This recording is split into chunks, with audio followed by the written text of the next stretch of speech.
하나님 말씀 보겠습니다. 오늘 이 아침에 하나님께서 우리에게 주시는 말씀 욥기 33장 8절로 12절까지의 말씀입니다. 그대는 실로 내가 듣는 데서 말하였고 나는 그대의 말소리를 들었느니라. 이르기를 나는 깨끗하여 악인이 아니며 순전하고 불의도 없거늘 참으로 하나님이 나에게서 잘못을 찾으시며 나를 자기 원수로 여기사 내 발을 차고에 채우시며 나의 모든 길을 감시하신다 하였느니라. 내가 그대에게 대답하리라. 이 말에 그대가 의롭지 못하니 하나님은 사람보다 크심이니라. 아멘. 저는 본문 말씀 욥기 32장에서 33장을 통해서 엘리후의 대답이라는 제목으로 주의 말씀을 선포하겠습니다. 이 엘리후라는 사람은 욥과 욥의 친구들과는 연배가 상당히 차이가 나는 사람이었습니다. 그는 옆에서 이 욥과 욥의 친구들의 대화를 들으면서 저들이 어떤 이야기를 하는가 잠잠히 입을 닫고 듣고 있었습니다.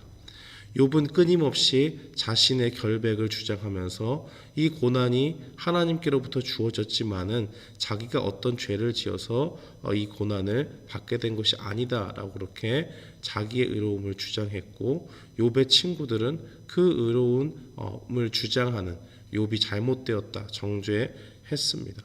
계속적으로 이러한 논쟁들이 진행이 됐지만은 욥이 끝끝내 자신이 죄가 라는 것을 이야기하자 욥의 친구들이 더 이상 대답을 하지 않는 것을 보고 엘리후가 이야기를 하게 됩니다. 엘리후는 이 욥과 욥의 친구들 모두에게 화가 났습니다. 욥의 말을 듣다 보면 엘리후가 듣기에는 이 하나님보다 자신이 더욱더 의롭다라고 그렇게 주장하는 그러한 모습처럼 보였고, 또 욥의 친구들의 말을 듣다 보면 엘리후가 보기에는 욥에게 적당한 욥이 어떻게 무엇을 죄를 지었기 때문에 네가 죄인인가 하는 것을 충분히 설득하지 못하는 정당한 이유를 설명함 없이 계속적으로 정죄했기 때문에 지금 이 대화가 전혀 연결되지 않는다라고 그렇게 생각을 했습니다. 엘리후는 다른 사람보다 연배가 어려서 지켜보고 있었지만 이 이어질 수 없는 두 그룹의 이야기를 듣고 나서 더 이상 욥의 친구들 대답을 하지 못하자 자기가 이야기해서 자기가 주도해서 말을 하기 시작합니다. 비록 자신이 젊은 탓에 옆에서 잠잠히 있었지만은 하나님께서 무조건 연륜이 많은 사람에게 지혜를 주시는 것이 아니라 하나님의 영이 사람을 지혜롭게 하기 때문에 나이는 중요하지 않고 자기가 하나님께 받은 지혜를 가지고 이제 이야기하겠다라고 그렇게 이야기합니다. 그러면서 오늘 본문에서 욥은 계속해서 의로움을 주장하고 있지만 그 자체가 잘못되었다라고 그렇게 이야기합니다. 16절 말씀에 보면 내가 그대에게 대답하리라. 이 말에 그대가 의롭지 못하니 하나님은 사람보다 크심이니라라고 그렇게 이야기를 합니다. 욥은 자신이 고난당한 이유를 모르고 있습니다. 그래서 그 고난당한 그 괴로움 속에서 이 고난을 어떻게든 이겨보려고 이해하려고 했지만 하나님께서 침묵하시지요. 그 주변에 있는 친구들이라고 하는 사람들은 자신을 위로해 주지도 않고 지금 이 고난이 무엇 때문에 왔는지 이야기를 할 때 자기가 계속적으로 정죄함을 받을 만한 죄가 없다라는 것을 주장했음에도 불구하고 계속적으로 정죄하는 그러한 일들을 하면서 답답함을 하나님 앞에 토로하고 있습니다. 그 답답함을 토로하는 그 모습들을 보면서 이 엘리후가 하는 말은 하나님께서 일일이 이 모든 고난의 이유들을 사람에게 알려주지 않는다라고 그렇게 이야기를 합니다. 하나님께서 사람보다 크시기 때문에 그 가운데 분명한 계획이 있고 그 가운데서 사람을 다스리시기 때문에 욥이 지금 이렇게 고난당함 속에서 하나님께 대답을 요구하는 것 자체가 정당하지 않다라고 그렇게 이야기를 하는 것입니다. 욥은 자신에게 대답하지 않는 하나님께 탄원하고 있지만 하나님은 마땅히 창조주로서 피조물에게 답할 권리도 있고 그렇지 않을 자유함도 갖고 계십니다.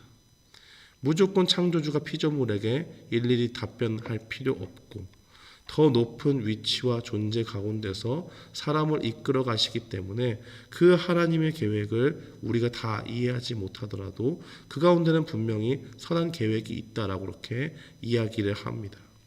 그러면서 그가 말하는 것은 17절에 하나님께서 베푸시는 그 고난 속에서 사람은 괴로워할 수밖에 없다라고 그렇게 이야기합니다. 그런데 그 이유가 무엇에 있습니까? 17절 말씀에 보면 이는 사람에게 그의 행실을 버리게 하려 하심이며 사람의 교만을 막게 하려 하심이라라고 그렇게 이야기합니다. 분명히 우리가 하나님께서 하시는 그 모든 일들을 이해할 수 없지만은 그가 분명히 고난을 당하고 있다면 하나님께서 그 어떤 악한 행실 때문에 이러한 고난을 주시게 되었고 그 고난 속에서 사람은 견딜 수 없는 그런 괴로움에 그 영혼이 곤고한 날에 빠지게 됩니다. 그러나 그 모든 것은 하나님께서 그 사람이 악한 행실을 버리기 를 원하는 마음으로 그렇게 하신다라고 이야기하고 결국 그 사람이 교만하지 않도록 하기 위해서 그런 고난을 준다라고 그렇게 이야기를 합니다. 그러면서 하나님께서 사람을 불쌍히 여겨서 그 가운데서 그를 건지기 위해서 이 고난을 주는데 그 고난 속에서 하나님을 찾는 사람은 어떠한 결과가 있느냐라고 이야기할 때 26절에 그렇게 대답합니다. 그는 하나님께 기도함으로 하나님의 은혜를 베푸사 그로 말미암아 기뻐 외치며 하나님의 얼굴을 보게 하시고 사람에게 그의 공의를 회복시키느니라라고 그렇게 이야기를 합니다. 결국에는 죄를 지었기 때문에 이 고난이 그에게 주어졌고 그 고난당함 속에서 사람이 깨닫는 것은 내가 죄가 있었구나. 내가 더 이상 죄를 짓는 것을 그치고 하나님께 돌아가야 되겠구나. 하나님께 기도해야겠구나 라고 그렇게 생각을 하는 것입니다. 그래서 하나님 앞에 나아가게 된다면 다시 그 하나님께서 그 고난당하는 사람에게 은혜를 베푸신다는 것이죠. 그를 고난 속에서 건지시고 회복시켜 주신다는 것입니다. 사랑하는 성도 여러분, 오늘 말씀 속에서 엘리후는 하나님께서 자신을 지혜롭게 하셨다라고 이야기하면서 자신의 답변을 이어가고 있는 것을 보게 됩니다. 그러나 역시 엘리후도 다른 사람들에게 다른 그 욥의 친구들이 이야기했던 것처럼 결국에는 이 욥이 자신의 그 죄 때문에 지금 고난을 당하고 있다는 것을 이야기하고 그 고난에 대한 이유를 분명히 알 수 없지만 하나님이 크신 계획 가운데서 우리가 발견하지 못하는 뭔가 큰 죄가 욥에게 있기 때문에 그 가운데 그렇게 괴로운 고난을 주시고 그 가운데서 죄를 회개하고 돌아오기를 원하신다라고 그렇게 이야기하는 것을 보게 됩니다. 오늘 이 말씀 속에서 우리는 무엇을 깨달을 수가 있겠습니까?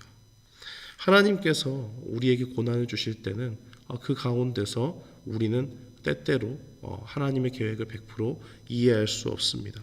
하나님의 크신 지혜와 섭리가 있기 때문에 우리는 고난당하면서 욥과 같이 도대체 고난의 이유를 모르는 그런 순간들이 다가오게 된다는 것입니다. 그러한 때에 우리는 무엇을 깨달을 수가 있겠습니까?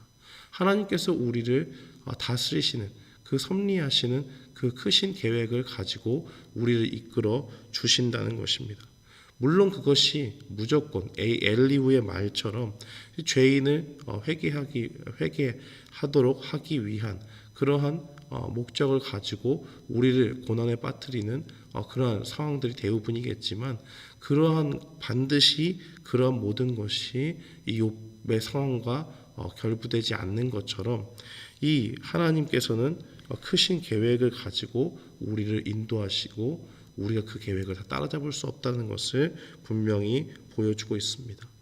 엘리후는 마치 자기의 지혜가 다른 사람들보다 더욱더 뛰어난 것처럼 이야기를 하지만은 결국에는 똑같은 다른 세 친구와 같은 이야기를 통해서 욥도 결국 자신의 의로움을 증명하지만 그 모든 것이 잘못되었다고 이야기하는 것을 보게 됩니다.